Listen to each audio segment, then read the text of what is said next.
Thank you. The grit in the oyster. The grit in the oyster is what makes an ordinary oyster into something special, one with a pearl in it. Or so I'm told, that the irritant of the grit is what produces the pearl. And so it is, I'm going to argue tonight, in our conversation with one another, in the way we interact. It is the irritant, it is the grit, if you like, in our conversation that produces the pearl of the idea. So tonight I want to argue that free speech and the right to voice an irritating or contrary opinion is more than just good manners. It's more than just a sign of a polite and tolerant society. The open expression of opinions and contrary arguments, even those that turn out to be false, is a precondition for human progress. It's our protection against error. John Stuart Mill went as far as to describe the act of suppressing free speech as a peculiar evil. He wrote, "The peculiar evil of silencing an opinion is that it is robbing the human race." It's robbing the human race to silence opinion. Why? Because, Mill says, if the opinion is right, then they are deprived of the opportunity of exchanging error for truth. If it's wrong, they lose what is almost as great a benefit, the clearer and livelier impression of truth produced by its collision with error. So for an example of what I think Mill meant by robbing the human race, I'd like to turn our attention to the blunders of a recent government. One way of understanding the administrative failures that afflicted the Rudd government is to examine its group dynamics.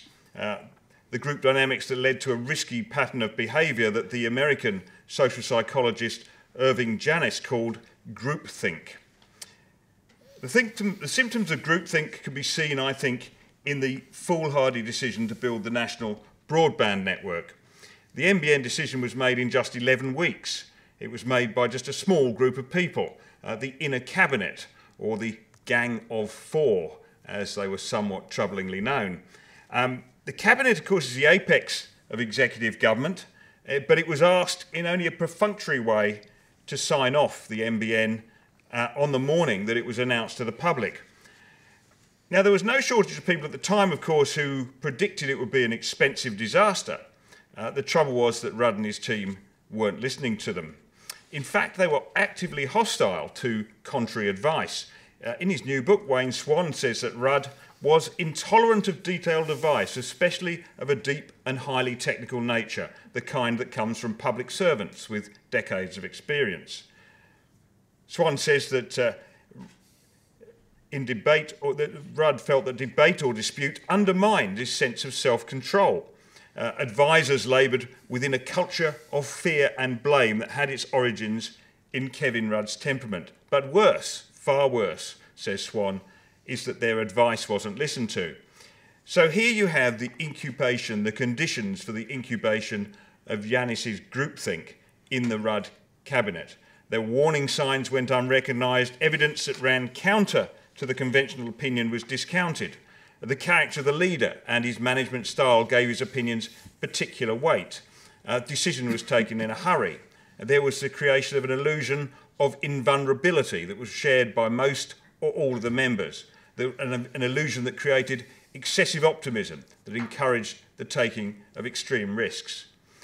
Now, I don't mean to pick on the Rudd government, because any government, good or bad, can fall under the spell of groupthink. Yanis's main example in his book that he wrote in 1973 on the subject is the Kennedy administration's Bay of Pigs disaster in Cuba. Now, the calibre of the team that Kennedy had assembled around him was remarkable. There was Dean Rusk, Robert McNamara, Douglas Dillon, Robert Kennedy, and the historian Arthur Schlesinger Jr. Yes, they were brilliant, but they still managed to fall for the seductions of groupthink, the illusion of invulnerability, the illusion of unanimity, the suppression of personal doubts. Schlesinger wrote 4 months later that after it happened, he was just consumed with reproach for not having expressed his doubts. The power of the group was far too strong. Not even rocket scientists were immune from groupthink. groupthink was part of the culture at NASA that allowed the ill-fated Space Shuttle Columbia to take off, even though people were aware that there were problems with the foam insulation. In its report, the Columbia Accident Investigation Board found that program managers created huge barriers against dissenting opinion or stating preconceived conclusions based on subjective knowledge and experience rather than on solid data. The Columbia disaster also found another interesting thing about groupthink. When the worldview is challenged from outside, instead of questioning it, it actually gets stronger within the organisation. Instead of modifying their worldview, it just reinforces their worldview. The board found that external criticism and doubt, rather than spurring NASA on to change for the better, instead reinforced the will to impose the party line. Finally, I'd just like to go on to what I think is the most challenging thing about groupthink, and that is how it can take hold at a macro level, when it affects not just an individual group or an institution, but the entire cultural class. Maurice Newman, the former chairman of the ABC, famously used the word groupthink to apply to the ABC, much to the ABC staff anger, who agreed unanimously, absolutely as one, that without any shadow of doubt, Newman was wrong. But we sense, of course, that the groupthink at the ABC is not peculiar to that one institution. It's a groupthink that applies to the intelligentsia as a whole. Notions are endorsed by the ABC about, for example, energy policy, security policy, border security, concepts of fairness, social justice. They represent, in a sense, the official creed of our time. They're the things that everybody knows to be true. Everybody, that is, except the stupid and the malevolent. At this level, groupthink is better thought of as conventional opinion, conventional wisdom.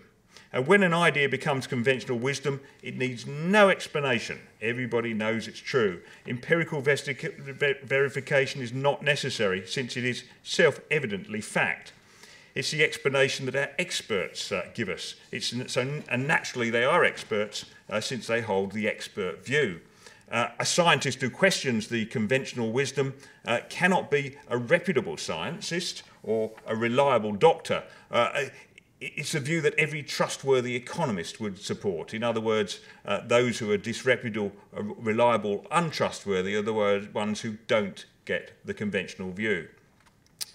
John K. Galbraith wrote a whole chapter on conventional wisdom in his 1958 book. He wrote that groupthink gives ideas great stability. They're very hard to shift. Conventional wisdom is not a partisan. Conventional wisdom, of course, is not a partisan phenomena, because Galbraith was an American liberal who favoured government intervention to curb the power of corporations. He says that conventional wisdom becomes so fixed that it becomes an impediment to progress. It's backed by a large body of literature, of course, which gives it a mystique that it's somehow the scientific or the informed view. If you dissent from it, you'll forgo social or professional prestige. The man of conventional wisdom is questioned with respect by the Congressional Committee. He walks at the head of his academic profession. He appears on symposia. He is respected on the Council of Foreign Relations. He is hailed at testimonial banquets. Conventional wisdom must always be challenged. There always has to be some grit in the oyster. And here we have the nexus between free speech and progress. Conventional wisdom is a conservative wisdom. It's resistant to change. Galbraith observes this in the case of politicians. Politicians are always talking about the need for a new way, but they rarely actually offer one. Because deviation, he says, in any form of originality is condemned as foolishness or backsliding. A good liberal or a tried liberal or a true blue liberal is one who's adequately predictable. So it seems to me that the rather cavalier attitude we now see towards free speech, that it's something that's quite nice, but we don't always have to have it. It's an attitude that's really dangerous. It's an attitude that's an obstacle for progress. And here I think is the great challenge for liberals today. In the 1970s and 80s, the liberal reformers won the argument for releasing animal spirits into a free and open economy. Today, we have a harder argument to win, but it's equally as important, that animal spirits must be released into the marketplace of ideas. And next, I'll hand over to James Allen, who's going to take up the theme.